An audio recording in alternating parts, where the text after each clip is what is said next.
Hello and welcome to another edition of American Interests, the online program that tackles the most interesting daily stories this country has to offer. And I'm your host, Dana Rodriguez. The Transportation Department opened an investigation today into brake problems of the 2010 Prius. Toyota acknowledged design problems with the brakes, however still unsure to either inform customers or order a recall. The National Highway Traffic Safety Administration said it received 124 reports from consumers on the Prius, including 4 separate cases where a crash was involved. Toyota made a statement saying it would fully cooperate with the NHTSA's investigation. Dems in the Senate today will officially lose their 60-vote supermajority. Republican Scott Brown is expected to be sworn in today by 5 p.m. Eastern Standard Time. Be careful how you Google search, because the government might be watching. Under a National Security Agency agreement, Google will work with the NSA to analyze major corporate espionage that's come from China. Now, both Google and the NSA have declined to comment, but sources involved have said the alliance is designed to allow the two organizations to share critical information without violating privacy laws. And that's the update of America's top stories. I'm Dana Rodriguez. Hi there, I'm Chief Meteorologist Ryan Smith. I'm going to explain to you what's been going on with the weather recently in the metropolitan area. There's been a high-pressure system that's centered over northeastern Iowa that's been causing us to have all these dry, low temperatures in the area. But there is a low-pressure system in Texas right now, and it's making its way up to Missouri. It's actually caused snow in Oklahoma and parts of New Mexico, and hopefully it'll cause some precipitation for us because it's been so dry lately. How long is this high-pressure system going to stay in the area? Well, I'm thinking by the end of Friday, sometime around Saturday morning, it'll be out of here, making way for the warm front that comes in. And I'm thinking the warm front will probably cause about 1 to 2 inches of snow accumulation by the end of Friday. A cold front will probably move in behind it, and there will probably be moisture pockets inside of the cold front, causing flurries of snow, but it'll probably evaporate before it hits the ground. Probably. So that's pretty good. Don't have to worry about much snow then.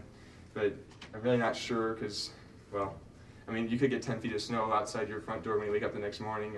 I don't really know. I'm paid to lie after all. So I've never been to weather school, and I kind of steal my forecast from Fox 2 News. It's the same place where I stole my mug, so I'm not really sure. But, well, thank you, Dave Murray, for broadcasting your free forecast information on TV. I really appreciate it. So for today, as I said before, we'll have snow tonight all the way through Friday night, and we'll have winds westerly of about 5 to 10 miles per hour, according to the Weather Channel. And we'll have a high of 31 degrees and a low of negative 25. Not really. But that's what's happening in the weather locally. Now, here's what's happening in my personal life. If this team finishes in the top 4 in the Eastern Conference, and they're healthy, that's what Doc Rivers is trying. Hopefully I'll win it this year. Vote for me. Now over to you, Eric.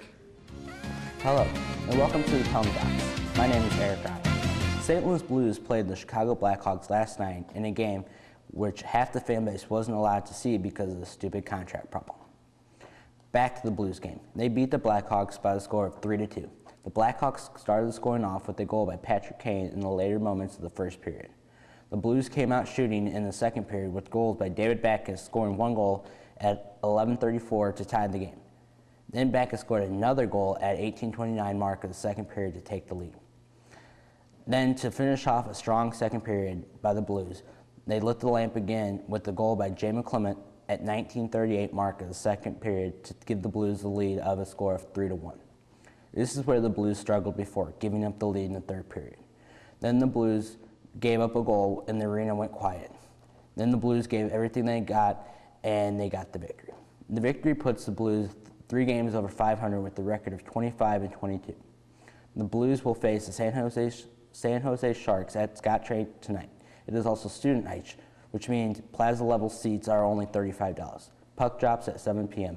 Let's go Blues. My name is Eric Ryan and this has been the Penalty Box. So what are your plans for the weekend? If you're like me, you will be throwing a party and tuning in to Super Bowl 44. Hi, my name is Lauren-Ann Swanson, and this week in sports we will be highlighting the highly anticipated Super Bowl 44. Some say it's the battle of the quarterbacks, the Colts' Peyton Manning versus the Saints' Drew Brees. The Colts boast a powerful offense led by Manning, who threw for 4,500 yards and 33 touchdowns during the season, with only 16 interceptions, earning him a 99.9 passer rating and a league record 4th National Football League Most Valuable Player award. The Colts also have a strong defensive line led by Pro Bowl defensive lineman Robert Matthias and Dwight Freeney, who led the team with 13.5 sacks, while Matthias added 9.5 sacks and 5 forced fumbles. Behind them are a solid team of linebackers featuring Clint Session and Gary Brackett, who each recorded 80 tackles. Their competitors this year are just as fierce. The New Orleans Saints quarterback, Drew Brees, has thrown more passing yards than any other NFL quarterback the last 4 seasons. This season, he finished as the NFL's top-rated quarterback, completing a record 70.6 of his passes for 4,338 yards and 34 touchdowns with just 11 interceptions. Joining him on the field are multi-talented Heisman Trophy winning running back Reggie Bush and receiver Marquise Colston, who caught 70 passes for 1,074 yards and 9 touchdowns. These three men are not the only ones the Saints have to help them win the game. They have plenty of other weapons, such as receiver Devery Henderson with 51 receptions, Robert Meekham with 45, and tight end Jeremy Shockley with 48. So who will it be, the Colts or the Saints? Be sure to tune in to CBS Sunday, February 7th at 6:30 p.m. Eastern Time to see some expensive but legendary commercials, a halftime performance by British rock band The Who, and the Saints take on the Colts too. Have a great weekend. Avatar became the highest-grossing movie domestically this week, passing up Titanic with over $600 million in ticket sales. The sci-fi epic had already overtaken Titanic worldwide last month, making an unbelievable $1.8 billion and has since climbed to $2.05 billion. Many people argue, however, that if you adjust for inflation, Avatar doesn't even breach the top 10, but instead comes in at number 21, right after Disney's Fantasia. Looking for the perfect movie to watch this Valentine's Day weekend? The Wolfman, Valentine's Day, and Percy Jackson and the Olympians, The Lightning Thief, all premiere February 12th. The Wolfman is a remake of a classic 1940s movie of the same title. The movie features Benicio del Toro as Lawrence Talbot, an American returning to his ancestral home in Victorian-era Great Britain, where he is bitten by a werewolf. Looking for something a bit more romantic? Check out Valentine's Day. The star-studded cast includes names like Jessica Alba, Anne Hathaway, Julia Roberts, and Jamie Foxx. The movie follows the entwining stories of couples and how they handle the stress and pressures of Valentine's Day. Percy Jackson and the Olympians, The Lightning Thief, hits theaters. The movie, based off the best-selling book by Rick Riordan, is a refreshing mix of modern American culture and Greek mythology. It follows 12-year-old Percy Jackson as he discovers he is a demigod. It's not long before he's given a quest to prevent a war between the gods. Hi, my name is Justin Nelson, and I'm going to go over some of the upcoming musical acts coming to the St. Louis area. For all you country lovers out there, be sure to check out Kenny Rogers at the Family Arena on February 11th. Also on February 18th, George Strait and Reba McEntire will be coming to the Scottrade Center. For some old school rock and roll, be sure to check out B.B. King and Buddy Guy, which is also on February 18th at the Family Arena. Now we go from the old to the new, with metal band Five Finger Death Punch coming to Pops on February 14th. Usually one of the best venues to catch some great live music is the Pageant. Check out these bands coming in the next month. The concert for the earthquake victims in Haiti on February 13th, Switchfoot on February 15th, Alice in Chains on February 22nd, Story of the Year on March 4th, and the one that I would recommend, Killswitch Engage, coming to the Pageant on March 15th. Great band. Also, when you're watching the Super Bowl this Sunday, don't forget to check out The Who performing at halftime. This has been your Musical Acts Update. I'm Justin Lauren.